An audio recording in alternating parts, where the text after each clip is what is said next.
j'ai commencé avec des exos plutôt tranquilles sur les suites. Moi, ce que je vais essayer de vous montrer dans cette petite session qu'on fait ensemble, là, c'est comment réfléchir, comment détecter les méthodes. Donc, typiquement, imaginons qu'on vous dit montrer pour tout n pour tout r cette inégalité. Il y a des réflexes à avoir, il faut détecter dans les énoncés des choses. Donc typiquement, quel que soit n, ça appelle tout de suite un raisonnement par récurrence. Il faut penser, quel que soit n, récurrence. Soit vous avez... il y a plusieurs méthodes pour faire ça, mais soit il y a une technique qui peut être appliquée facilement, vous connaissez un théorème avancé qui vous permet de démontrer la chose directement. En l'occurrence, ça existe, mais c'est du programme avancé de sup. Soit quand vous voyez un quel que soit n, il faut se dire une solution de facilité, c'est la récurrence.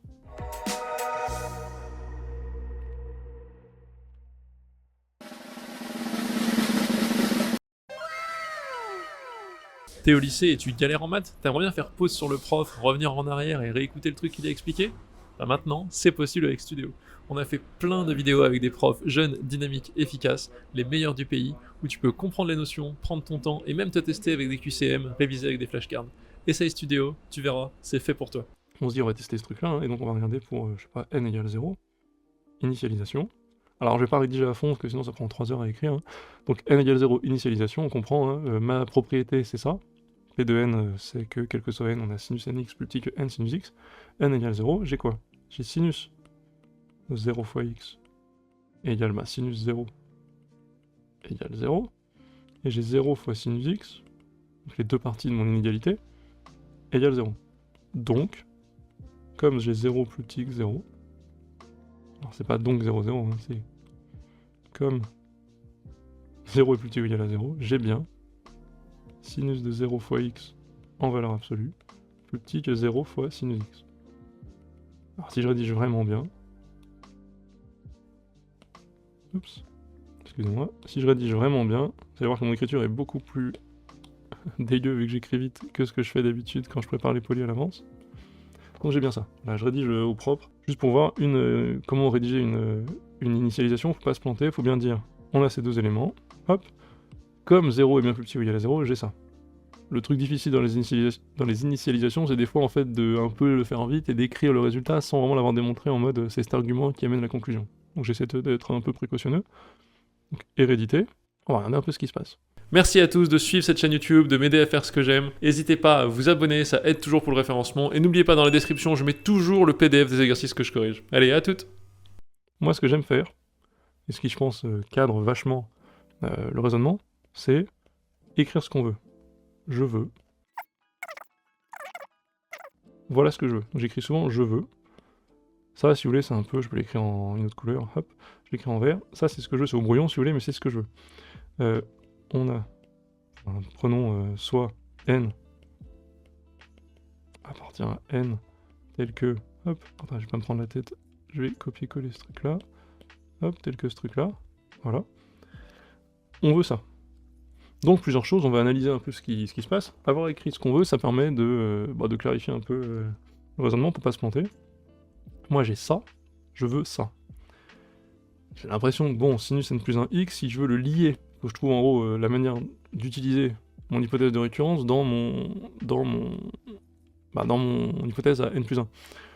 Je sens que là, sinus nx, sinus n plus 1 x, il y a un truc de potentiellement de formule de sinus a plus b. Donc je vais écrire un rappel, sinus a plus b. N'hésitez pas à écrire à chaque fois sur vos brouillons.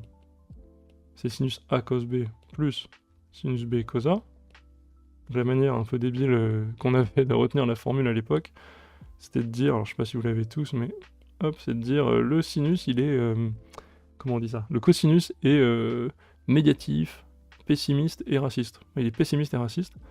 Alors pourquoi? Parce que il transforme un plus en moins, donc il est négatif, et raciste parce qu'il veut que les gens restent entre eux. Donc les signes avec les signes, les causes avec les causes.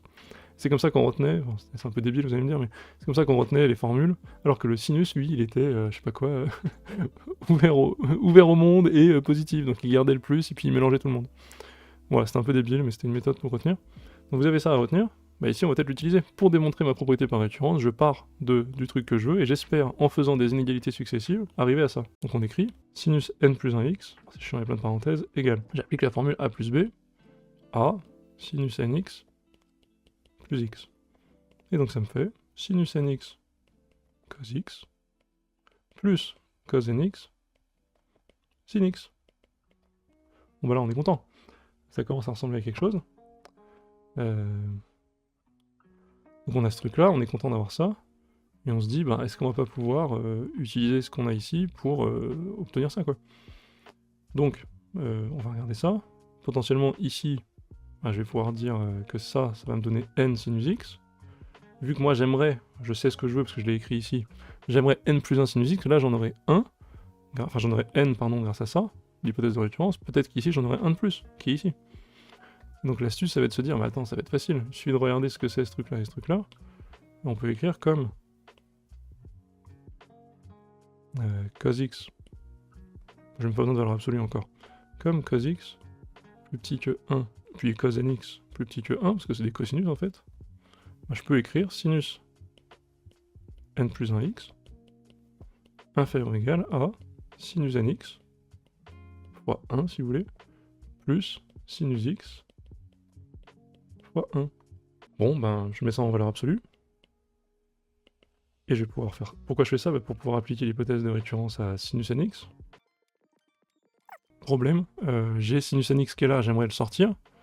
En mode, j'aimerais utiliser ça. Mais, problème, j'ai plus sinus x, qui vient me pourrir un peu l'ambiance, qui est dans la valeur absolue. Bah donc, j'aimerais sortir de la valeur absolue ce truc-là. Et je fais donc un rappel. On a l'inégalité triangulaire qui dit que la valeur absolue de a plus b, c'est plus petit que la valeur absolue de a, plus la valeur absolue de b. Et donc vous voyez, ce que je fais là, c'est que je détecte des choses étape par étape. Par exemple, moi, j'ai pas tout de suite la démonstration en tête. Bon alors cet exo, il est pas ultra dur, et j'ai déjà fait plusieurs fois, ok, vous allez me dire, t'es le prof, c'est facile, mais... L'idée, c'est quand même de repérer à chaque étape ce qu'on peut utiliser. Je vois du sinus avec un plus, ok, c'est sûrement la formule que je vais aller chercher. C'est pour ça que je disais, il faut connaître son cours. Là, je vois du truc qui m'embête dans la valeur absolue, bah j'ai une formule qui me permet de sortir des objets de la valeur absolue. C'est l'inégalité triangulaire. Donc en fait, à force de faire ça, je m'en sors et la démonstration avance, quoi. Donc je peux dire ce truc-là plus petit ou égal à sinus nx plus sinus x. Dernière étape, j'applique, j'appelle ça HR, l'hypothèse de récurrence. Oups, mon R est moche. À sinus nx qui est plus petit que n sinus x. Qui est plus petit ou égal, enfin qui est égal en l'occurrence, à n plus 1 sinus x. Et là, c'est QFD, la question est démontrée. Pour rédiger, on a montré par récurrence, blablabla. Mais moi, ce que je veux et que je trouve intéressant dans cet exo, c'est le côté je détecte ce qu'il faut faire à chaque étape. C'est là-dessus qu'on va vous attendre au tournant en sup. Là, en terminale, on aurait pu avoir un truc du genre étape 1, dans la récurrence, trouver que... rappeler ce que c'est l'inégalité triangulaire. Étape 2, retrouver la formule là. Là, en fait, vous êtes jeté dans le bain, seul, et bah, c'est à vous, en fait. C'est à vous de vous débrouiller, de trouver les étapes. C'est ça la difficulté de la sup, c'est ça qu'il va falloir un peu aller chercher comme méthodologie. C'est être capable d'aller se triturer la tête et de savoir ce qu'il faut appliquer après en détectant les indices dans l'énoncé ou dans l'étape à laquelle vous êtes arrivé. Mais pour être capable de faire la moindre chose comme ça, il faut maîtriser son cours sur le bout des doigts.